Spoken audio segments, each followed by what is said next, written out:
Manual de Nefrología Clínica.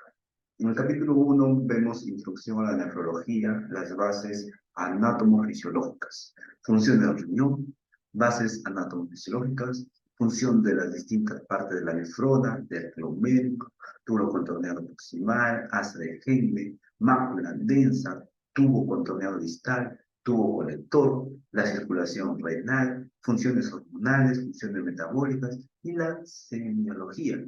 Historia clínica, sospechar que se trata de un enfermo renal, datos que inducen al diagnóstico de enfermedad renal, lo que el paciente refiere y que aparentemente no está relacionado con el riñón, lo que el paciente no refiere, pero que el médico debe preguntar. Y por último, la exploración física. En la función del riñón, el objetivo del riñón es mantener la homeostasia del medio interno. El medio interno fue definido por el fisiólogo francés Claude Bernard en contraposición al externo. En el medio externo se desarrolla la vida. De él se toman el agua, los alimentos, el oxígeno, etc. En el medio interno se realizan los procesos vitales. Se trata de una solución salina que constituye el 60% de nuestro peso corporal, que debe tener una osmolaridad, una composición electrolítica y pH muy definidos, con márgenes estrechos de variabilidad. Además, no debe contener elementos tóxicos, ni endógenos ni exógenos. El riñón mantiene el medio interno adecuado, tanto en composición como en volumen, gracias a 3 grupos de funciones. Primer grupo, depuración, mediante filtración glomerular y secreción tubular. Segundo, regulación, mediante secreción y reabsorción tubular. Y tercero, las funciones hormonales y metabólicas realizadas por el propio riñón. En la tabla 1.1 vemos la función del riñón. Función de depuración, función de regulación y funciones hormonales y metabólicas. Depuración, el filtrado glomerular y la secreción tubular. En regulación, la reabsorción tubular, secreción tubular. En las bases anatomofisiológicas, la unidad funcional del riñón es la nefrona. En cada riñón hay aproximadamente 1.000.000 de nefronas. Cada nefrona se divide en 4 elementos: el glomérulo, el tubo proximal, el tubo distal y el colector. En la tabla 1.2 vemos las partes de la nefrona. Tenemos arteriolas aferente y eferente, el glomérulo, el tubo proximal, tubo contorneado, asa de Henle descendente, el aparato yuxtaglomerular, donde tenemos mácula densa, las fibras musculares, las arteriolas aferentes y eferentes, el tubo distal, donde está la asa de Henle ascendente, el tubo contorneado y el tubo colector. El glomérulo es un ovillo de capilares formado por la división de la arteriola aferente, que posteriormente se vuelven a reunir formando la arteriola eferente. El ovillo glomerular está dentro de la cápsula de Bowman, el espacio libre situado dentro de la cápsula de Bowman, entre los capilares se llama espacio urinoso. Las arteriolas aferente y eferente entran y salen del glomérulo una al lado de la otra, formando un ángulo en el llamado polo vascular del glomérulo. Generalmente en el lado opuesto está el polo tubular, donde comienza el tubo renal proximal. El tubo renal proximal se subdivide en 2 partes. El tubo contorneado proximal de gran actividad bioquímica que discurre en su totalidad por la corteza renal, y el asa de Henle, con forma de horquilla para el pelo, que desciende en línea recta desde la corteza casi hasta la papila, donde describe una inflexión y asciende. En este punto se considera que comienza el tubo distal, el cual asciende en línea recta hasta la corteza, llegando a un punto entre las arteriolas aferente y eferente del mismo glomérulo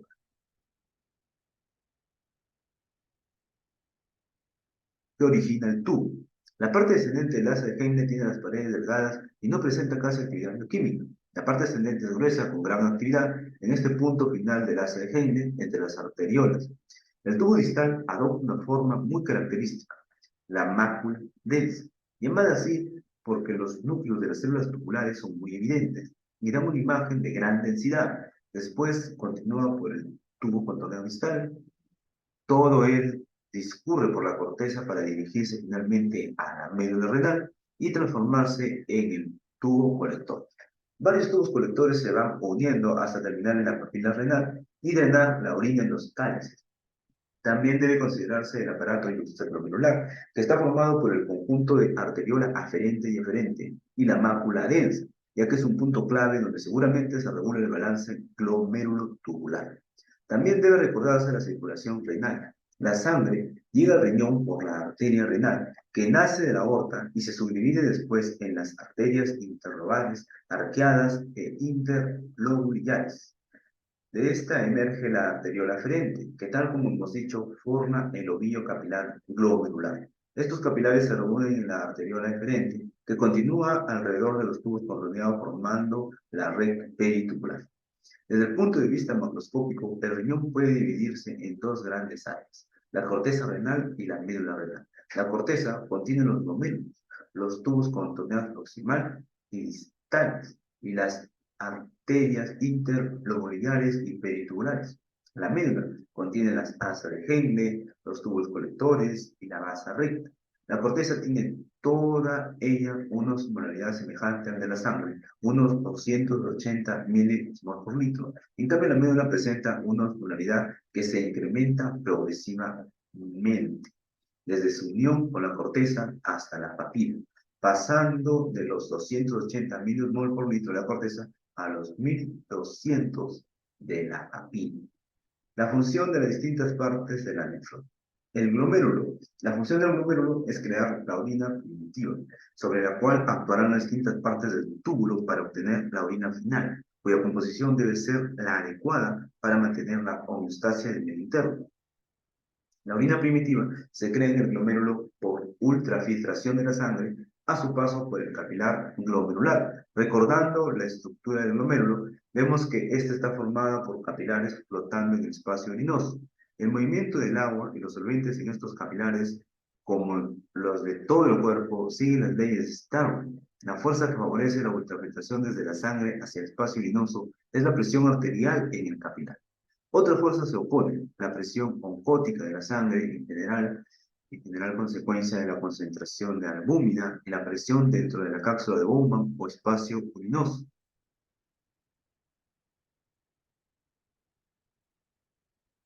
La ultrafiltración se produce mientras la tensión arterial es superior a 60 milímetros de mercurio. Cuando la tensión disminuye por debajo de este nivel, cesa el ultrafiltrado y por tanto la producción de orina.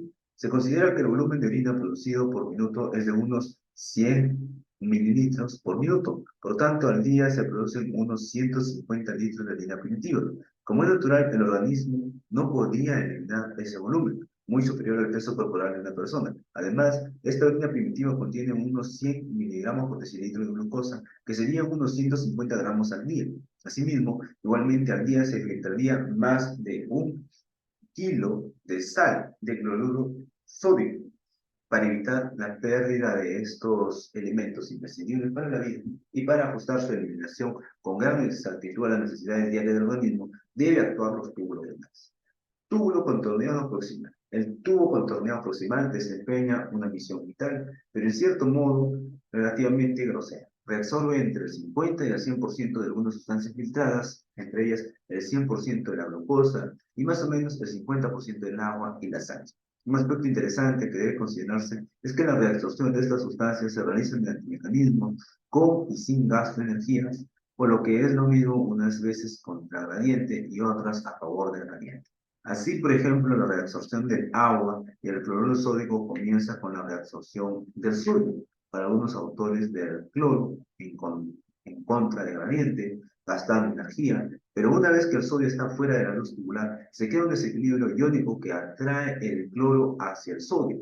Al hallarse el cloruro sódico fuera de la luz tubular, se crea un gradiente osmolar que atrae el agua del lugar de menor osmolaridad, la orina tubular, hacia el de mayor osmolaridad, fuera de la luz tubular. Por tanto, estos dos últimos transportes se realizan a favor del gradiente, sin gasto de energía.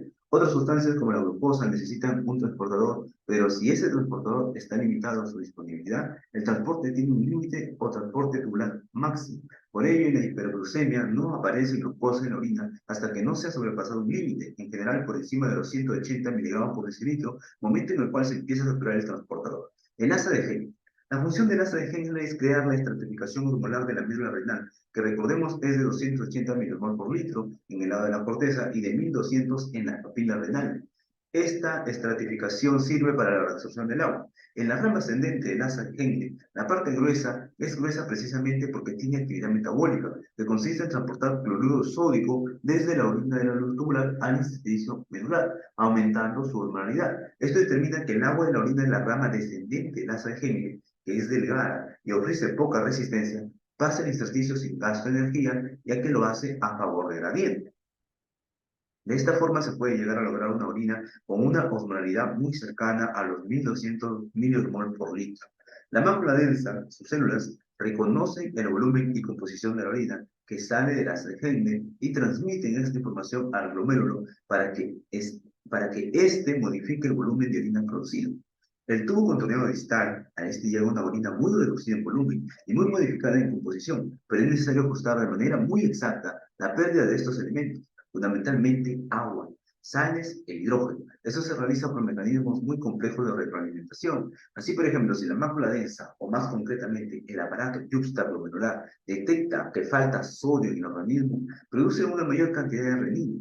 Esto da lugar a la liberación de angiotensina, la cual a su vez estimula la producción de aldosterona por la corteza suprarrenal, siendo la aldosterona la que da la orden de reabsorber sodio al tubo distal. Este sodio a su vez será intercambiado por potasio. El tubo colector tiene la misión de ajustar la eliminación de agua o volumen luminal sin gasto de energía a favor del gradiente osmolar. Como hemos señalado, la osmolaridad medular aumenta desde 280 milimol por litro en la corteza hasta 1200 milimol por litro en la papila.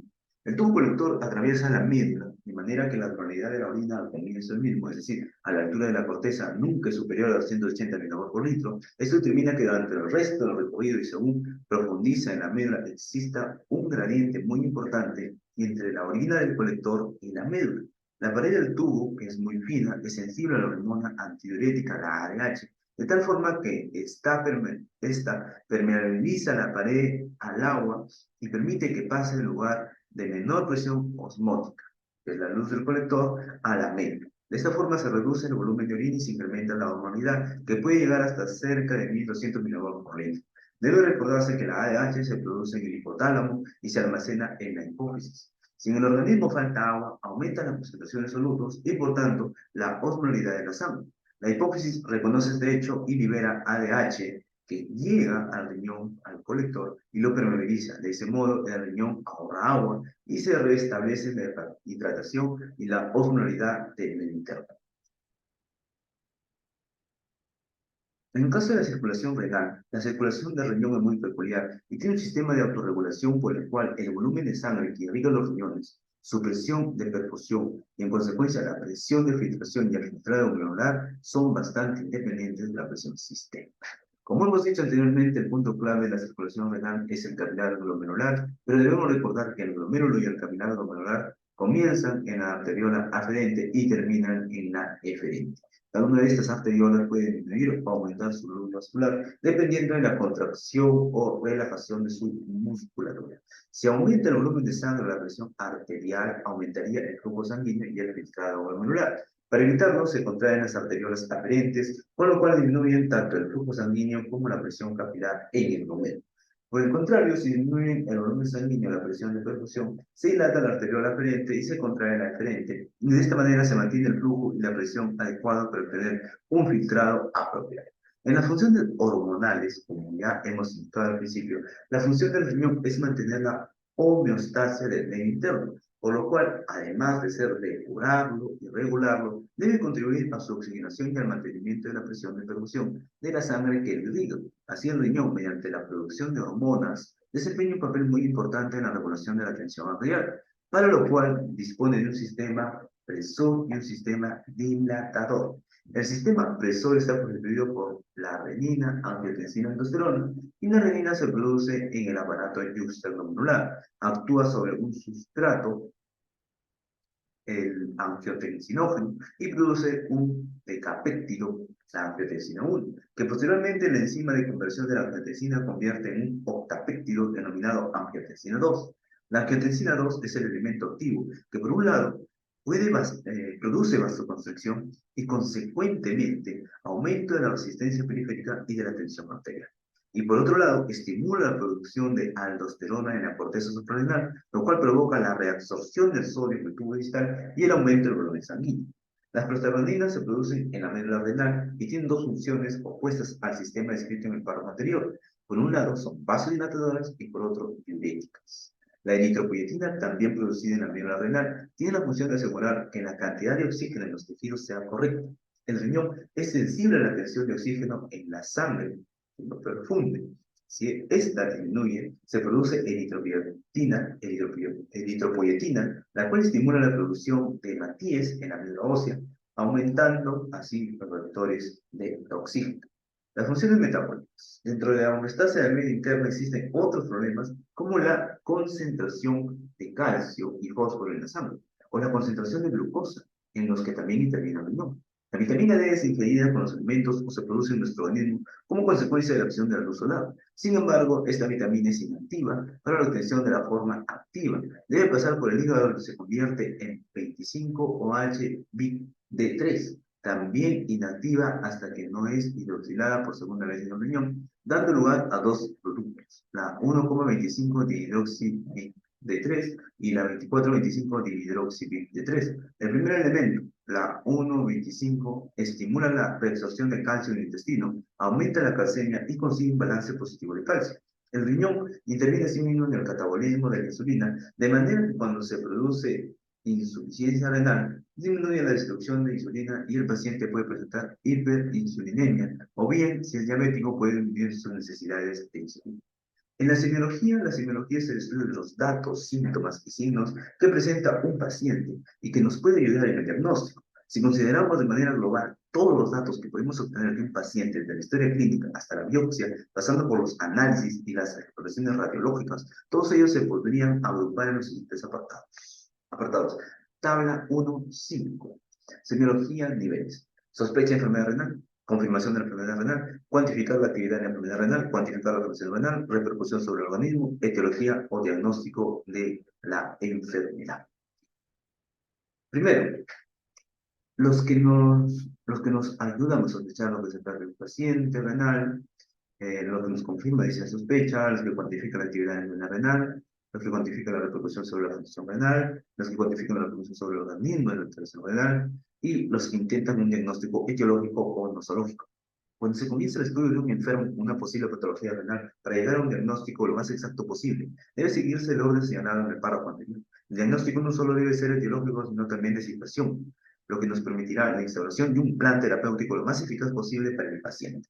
En la historia clínica, sospechar que se trata de un enfermo renal cuando un paciente acude por primera vez al médico, no se sabe qué tipo de patología tiene, se desconoce qué órgano o sistema será afectado. La encuesta diagnóstica debe comenzar, por tanto, por la historia clínica y la exploración física. Podría considerarse que el interrogatorio encaminado al diagnóstico tiene tres partes. Primero, lo que el paciente refiere y que nos hace sospechar que se trata de un paciente renal. Segundo, lo que el paciente refiere y que aparentemente no está relacionado con el riñón. Y tercero, lo que el paciente no refiere pero el médico debe preguntar.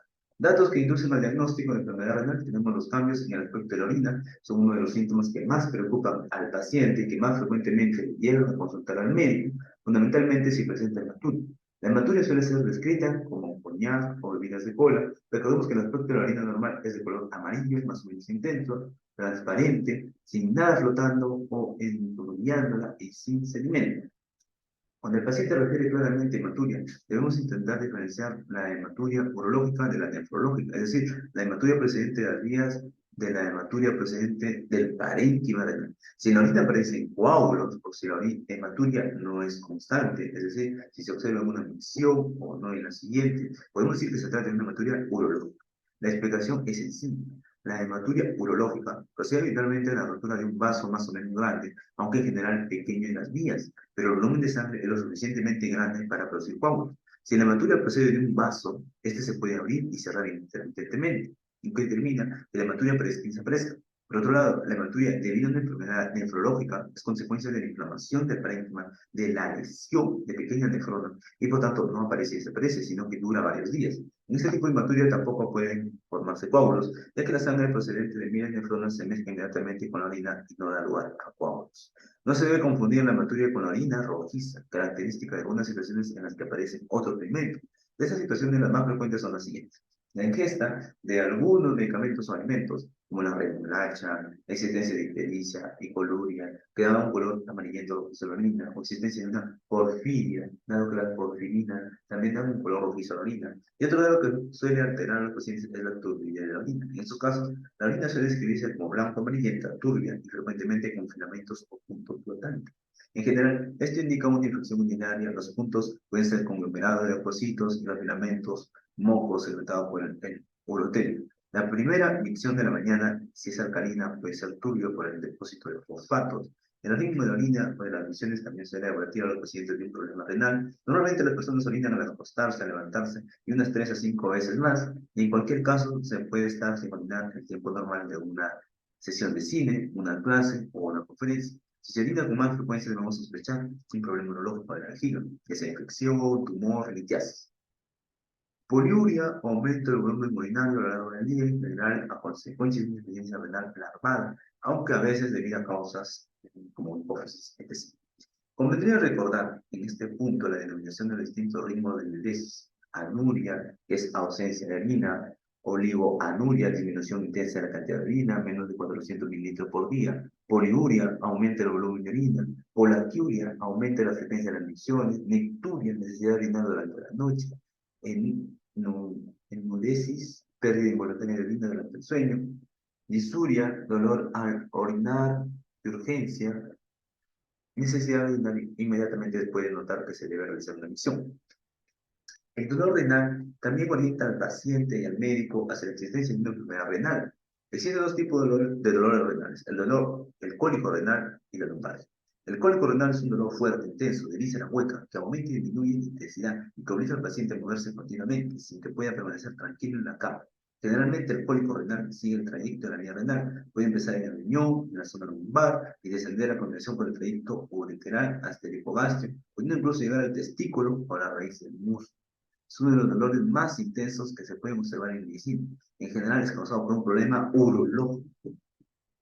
La lumbalgia es un dolor en la zona renal uni o bilateral que la mayor parte de las veces no es producida por un problema renal, sino reumatológico de columna. Suele deberse a problemas diversos como endonecrosis, riñones poliquísticos, nefropatía aguda, necrosis tubular, glomerulonefritis aguda, etc.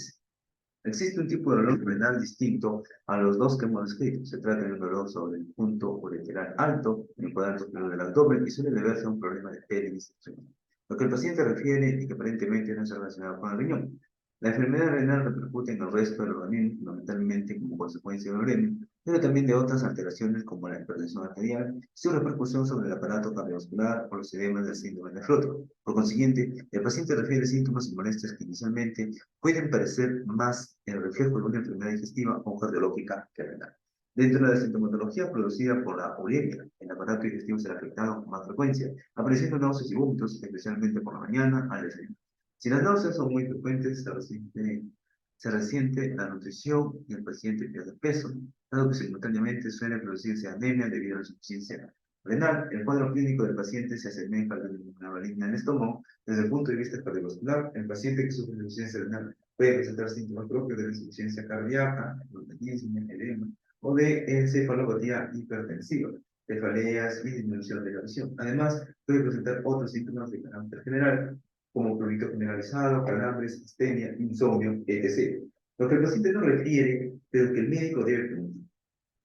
Mira, el paciente renal puede emitir una serie de síntomas muy importantes y que nos pueden orientar mucho, pero que él no ha percibido que valoran como normales o incluso buenos. Por ejemplo, no es raro que los pacientes consideren que orinan mucho y como orina clara es síntoma de buena función renal, cuando por el contrario esto indica poliuria, falta de concentración de la orina, dos de las características de un riñón con insuficiencia renal.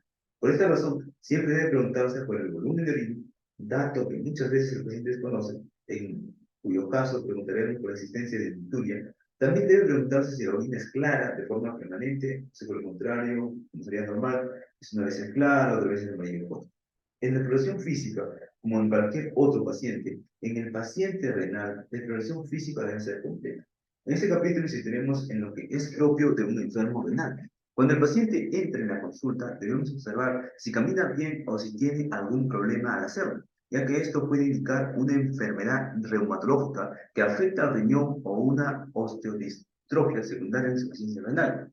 Debemos fijarnos en el color de la piel, dado que la insuficiencia renal da un color pálido, pajizo o pálido terroso, que es la mezcla de la palidez producida por la anemia y el color producido por los cromógenos. Los cromógenos son pigmentos que normalmente se eliminan por orina y que al ser retenidos en el organismo se depositan en la piel, dando un color característico. Debemos fijarnos también en el grado de nutrición, ya que como hemos comentado, la uremia conduce a la desnutrición, la palpación de los riñones se hace de forma bimanual, poniendo una mano en la fosa lumbar y otra en el abdomen e intentando atrapar el riñón entre ambas manos. En un adulto normal no se palpan los riñones. En un adolescente o una persona muy delgada sí pueden llegar a palparse, pero en general la palpación de un riñón es síntoma de que está aumentando el tamaño.